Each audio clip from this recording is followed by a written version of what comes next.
নমস্কার। আমার কিছু ফলোয়ার সাবস্ক্রাইবার অ্যাডিশনাল রেন্ট কন্ট্রোলে মামলা করে খুব বিপর্যস্ত হয়ে গেছে। তারা বলছেন যে প্রায় 12-13 বছর হয়ে গেল মামলার এখনও নিষ্পত্তি হলো না। অ্যাডিশনাল রেন্ট কন্ট্রোলে মামলা করেছিলেন ফিক্সেশন অফ ফেয়ার রেন্টের 17(6) অনুযায়ী, কেউ 17(4) অনুযায়ী মামলা করেছিলেন। প্রায় 15 বছর হয়ে গেল, কোনো নিষ্পত্তি নেই।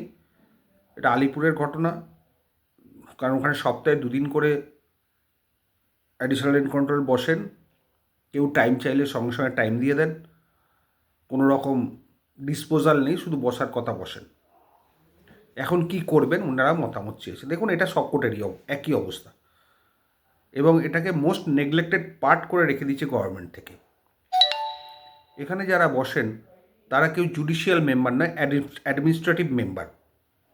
রেন্ট কন্ট্রোলার বলুন, অ্যাডিশনাল রেন্ট কন্ট্রোলার বলুন। জুডিশিয়াল মেম্বার হলে খুব তাড়াতাড়ি এই কেসগুলো নিষ্পত্তি হয়ে যেত, কিন্তু গভর্নমেন্টই চায় না এই কেসগুলো তাড়াতাড়ি নিষ্পত্তি হোক। ওই জন্যে অ্যাডমিনিস্ট্রেটিভ অফিসার বসিয়ে রেখেছেন, তারা ঠিকমতো ট্যাকেল করতে পারছেন না। তাদের দোষ দিয়েও লাভ নেই, কারণ তারা লিগাল টার্মগুলো ঠিক জানেন না। জানাটা এক্সপেকটেশন করাও ভুল, কারণ তারা লিগাল সাবজেক্ট নিয়ে কোনোদিন চলেনি। অ্যাডমিনিস্ট্রেটিভ ওয়ার্ক নিয়ে অ্যাডমিনিস্ট্রেশনের যা যা কাজ সেইগুলো তারা করেছেন। সুতরাং তাকে হঠাৎ করে একটা জজিয়তির জায়গায় বসিয়ে দিলে যা হবার তাই হচ্ছে। এই জন্য এবার তো 2 দিন সপ্তাহে কোর্ট। রেন্ট কন্ট্রোল কিন্তু অ্যাকচুয়ালি কোর্ট নয়, কোয়াসি জুডিশিয়াল বডি বলতে পারেন। সুতরাং এবার ধরুন কেউ অ্যাপিয়ার করলো, টাইম চাইলো, টাইম পেয়ে যাচ্ছেন, কারণ ওরাও দেখছে যে তাড়াতাড়ি পারি টাইম দিয়ে বেরিয়ে যাওয়া ভালো। এইগুলো প্রবলেম কি হচ্ছে যে সমানে ডিলে হয়ে যাচ্ছে, রাস্তা কিচ্ছু নেই।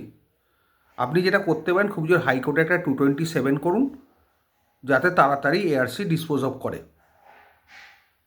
6 মাসের মধ্যে বা 1 বছরের মধ্যে, যাই হোক। নাহলে 227 না করলে speedy disposal of the application. আর আপনাদের যা বলছেন 12-13 বছর ধরে পেন্ডিং আছে, আপনারা অর্ডার পাবেনই। হাইকোর্টে 227 স্পিডি ডিসপোজালের জন্য কেস করুন, তারপর অ্যাডিশনাল রেন্ট কন্ট্রোল অর্ডার দেবে কোর্ট, সেই মতো কোর্ট শেষ করবে। আর যদি তারপরেও যদি কোর্ট ওই ডিরেকশন মেনে শেষ না করে, তাহলে সেই additional rent control direct contempt করুন যে জজ সাহেব স্পিডি ডিসপোজালের অর্ডার দিয়েছে তার কাছে। এছাড়া আর কোনো ওয়ে আউট আছে বলে তো আমার মনে হয় না। একটা ভাড়া বাড়ানোর মামলা যদি 10 থেকে 12 বছর 15 বছর চলে, কিছু করার নেই। Great injustice to the landlord, great injustice. এখানে সরকারের উচিত ছিল যে রিটায়ার্ড জাজদের অ্যাপয়েন্ট করা, যারা লিগাল ফিল্ডের সঙ্গে যুক্ত আছেন তাদেরকে অ্যাপয়েন্ট করা। তা না করে এইরকম একটা ভাইটাল সাবজেক্ট, যেটা সবথেকে চর্চিত বিষয়, West Bengal premise tenancy act, সেখানে ভাড়া বাড়ানোর দরখাস্ত শুনবে একজন এক্সিকিউটিভ অফিসার বা অ্যাডমিনিস্ট্রেটিভ অফিসার, যার কোনো লিগাল ব্যাকগ্রাউন্ড নেই। এটা সরকারের দেখা উচিত। এগুলো দিকে মাথা দেন না ওনারা। না হলে সপ্তাহে 2 দিন করে কখনো কোর্ট সামলানো সম্ভব?